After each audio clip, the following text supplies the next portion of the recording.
fermentation. Where do they find the sugars? In the corn, right? So corn is loaded with sugars, right? And so they carry out fermentation. When the yeast carry out fermentation, they make alcohol and carbon dioxide. In the case of fuel, we're not really concerned with the CO2. We're looking at the production of the alcohol. And then that alcohol has to be, excuse me, distilled off and then eventually added to the gasoline. Yeah. Oh, just a stretch. Okay.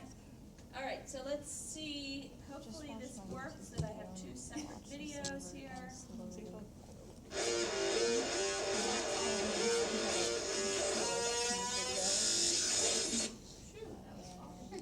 All right, let me just pause this for a second. So this is a video that talks about how algae can be used for biofuel.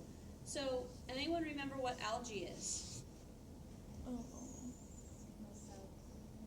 They're not plants. Plants are always multicellular. They are generally, but not always, single-celled. For example, things like seaweed is algae, and they're not single-celled, but most of them are single-celled. What kingdom are they? No? Protista, right? Kingdom Protista. So they're eukaryotes, okay? Most of them are single-celled. Some of them are colonial, and then there's the things like seaweeds, like kelp and so forth that are multicellular. Would they still be considered protista, They're even still though they're protista. Okay. Yep. What is archaea then? Archaea? Archaea. Archaea are prokaryotes. So archaea, no, because algae are eukaryotic, right? They have all the organelles and so forth, right?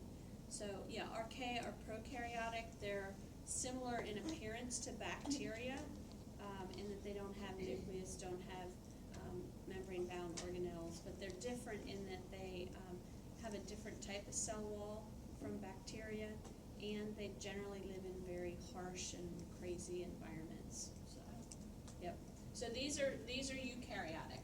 All right. So let's get back to our little